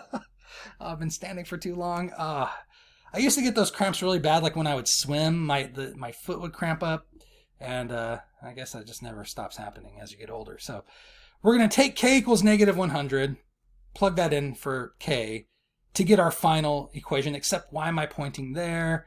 Sorry, I'm losing my mind. Plug it in here, right? So our final answer is going to be t equals, instead of k, we'll have negative 100 over y. And that's the answer it was wanting here. All right. So not negative 50. I'll get law students to say, well, t is negative 50. Or they'll put t equals negative 100 over 2. They'll leave 2 plugged in for y for some reason. That's not what it wants either. It wants an equation. It wants a formula. Right? So use your variables there. But since we know the value of the constant k, it's not going to change. We actually use that number in place of k. So don't leave k plugged in. Once you know what k is equal to, permanently plug that into your formula. But the variables should go back to being letters. Right? Don't leave numbers plugged in for those. Okay, that was number 18. Number 19, maybe I'll have to kind of do that over here since I'm running out of space. All right, so this will be number 19 over here. P is inversely proportional to W. So again, it's the same relationship, but this problem goes a little bit further, but hopefully on Canvas, I'll be able to adjust for that a little bit better, because I just had it pick some random problems, and it can pick the same one twice. Not the same problem, but the same relationship twice. And that's what happened here. So again, inversely is the only relationship here. So I think of this formula, just like I did in the last problem. But instead of y, we have p. So I'll have p here instead of y. And instead of x, we have w. Right. So that's the formula I want to use. Then I want to take these numbers and plug them in for the variables. So p equals 4/5 when w equals 1/6. So I plug those two numbers into this formula. Now they are kind of messing with you a little bit here by giving you fractions and having those plugged into other fractions. It makes this kind of hard to solve. And they're doing that on purpose. They're giving you a hard time with the numbers they're giving you. So the most common mistake students make here is they multiply by 6. Oh, I'm sorry, I don't know why that happened. 6. Now, unfortunately, that's not the right thing to do, because this 6 doesn't cancel out with the 1/6, right? You're trying to get rid of this fraction by multiplying by the denominator, which is not just 6, but the denominator is a 1/6, which is why it's confusing to have fractions inside of fractions to begin with, and why we try to avoid that. But the proper thing to multiply by here is 1/6. Whatever that denominator is, that's what you want to multiply by. And that way, these will cancel out, and we'll get k by itself. If I multiply 1/6 to the right-hand side, I want to multiply 1/6 to the left-hand side. And so I end up getting, when I multiply these together, 4/30 equals k. Right? The 1/6 cancels out, we get k by itself. It's equal to 4/30, which I probably shouldn't head in that direction too much, actually, because I need room for number 21. So let me undo that. I can't seem to think right now. I don't know how to do anything. I want to reduce that, right? So it's going to reduce to 2/15. That's what I was going to try to do. Now that I know k, I can plug it into my formula, right? Because it's constant. It won't change. It's going to equal 2/15 for the rest of the problem. But my variables need to go back to being letters, because I don't want to leave 4/5 plugged in for p, because it's going to equal something different here in just a second. Same thing with w. I don't want to leave it as 1/6, because it's going to equal something different here in just a minute. So my equation is going to be p equals k, which is 2/15 over w. Now, if I was going to do something more significant with this problem, I wouldn't want to leave it like this, but we're almost done. All we want to do is plug in a number for w to find the corresponding value for p. So I'm not going to bother simplifying that fraction, which is in another fraction. But if I was going to use this equation in some other way, if I was going to share it with somebody, I wouldn't want to give them the equation in that form, because it's not ideal to have fractions inside of fractions, right? But I think we're going to be okay just leaving it like that to just get through this problem. All right. The last part of this is, what is p when w is equal to 1/15? So maybe I can just continue up here, right? So the formula we have is that p is equal to 2/15 over w. Now we want to plug in 1/15 for w. So what this is, it's going to be kind of a mess, but we got 2 over 15 on top, and then for w, we're going to plug in 1 over 15. And you can plug that into your calculator. You might need to be careful to use parentheses around the 2 over 15 and around the 1 over 15 when you plug that into your calculator. Or you could do this, right? So the way to simplify this would be to multiply the top and bottom by the common denominator, which is the only denominator, which is 15. So if I multiply 15 to the top and bottom, that's balanced out. And what happens in both cases is the 15s are going to cancel out. So you end up with 2 over 1, which is going to be 2. And so that's the answer for p. P is equal to 2. Right. And so that's the answer they wanted here. All right, number 20, I guess we'll put that right here. Suppose q is directly proportional to the square root of h and inversely proportional to the cube of j. And q equals 12 when h is equal to 16 and j is equal to 2. Find q when h is equal to 4 and j is equal to 1/3. Oh, we're so close. And just reading that problem makes me want to quit. Honestly, I just want to hit pause and go do something else for a while. But we're just 2 more problems. We can get through it. All right. So suppose q is directly proportional to the square root of h, but also inversely proportional to the cube of j. That description gives me a formula to use. And it's a combination of 2 different variations. So we don't want to use one of the formulas we've memorized. We have to kind of construct this one organically based on how it's written out. So we'll have q, right, because that's the variable we start off with, equals, there's always one constant k, which is going to go in the numerator. If it varies directly with a variable, then that variable should go in the numerator as well, multiplied to k. So if it varies directly with the square root of h, then the square root of h should go in the numerator with k. If it varies inversely with a variable, then that variable should go in the denominator. So inversely with the cube of j means j cubed should go, it's really glitching on me now, j cubed should go in the denominator. And so there's my formula. All right, that's step 1. Step 2, we need to find the value of k. We can do that by plugging in these numbers they provide. So we have q is equal to 12 when h is equal to 16 and j is equal to 2. Let's dump those numbers into our formula, then we can solve for k. Right? So q is equal to 12 when h is equal to 16 and j is equal to 2. All right. So let's simplify this. We're going to get, maybe I shouldn't just do equals there. Oh geez, why did I do that much? Okay. We're going to get 12. I'll just continue up here. Let's just do this. All right. 12 equals k times 4, right? The square root of 16 is 4, over 2 to the 3rd power, which is 8. And this one's actually kind of nice. It doesn't always work out this nice. I'm sorry if it doesn't work out quite this nice on your test, but this just reduces, right? The 4 cancels out. We end up with a 2 on the bottom. And then to solve for k, we just multiply 2 to both sides, and we get 24. Right. Now, sometimes it won't quite reduce that nicely. So what you would do in that case, if these didn't cancel out, I would multiply by 8 to cancel out the 8 here, and then divide by 4. Or you could just multiply by the reciprocal. 8 over 4 gets rid of both of these numbers at the same time. So that's what you would do in that case, if they didn't cancel out so nicely. So k is 24. We're going to plug that into our formula. Go back to using letters for our variables. So we end up, let me switch to a different color. We end up with q equals 24 square root of h over j to the 3rd power. That's my equation now. And now I can answer a question. Find q when h is equal to 4 and j is equal to 1/3. All right, so let's go ahead and do that. Just kind of scroll over this way. We're going to have 24 times the square root of h, which is 4, over j to the 1/3 power. Sorry, I said 1/3 power. J is 1/3. Raise that to the 3rd power. Right? And I'm sorry, sometimes when I write my 3s, I'm afraid they're going to look like 5s. I told you why that makes me paranoid already, so I have to rewrite it and make sure it looks like a 3. All right, so then this you could actually just dump into your calculator, and it would do the calculation for you, but I'm not going to cheap out like that, so I'm going to actually simplify this by hand. Square root of 4 is 2. Raising a fraction to a power is not as complicated as it might look. You just apply that power to the top and bottom of the fraction. So we're going to get 1 to the 3rd power, which is 1, and then 3 to the 3rd power, which is 27. And then to simplify, I'm still going to have to use the calculator here, but to simplify this, to get rid of this fraction here, you multiply by the denominator, the common denominator, which is 27. You multiply that to the top and bottom. On the bottom, the 27s cancel out, and you just get a 1 left over, which you can just drop, because dividing by 1 means it just doesn't do anything.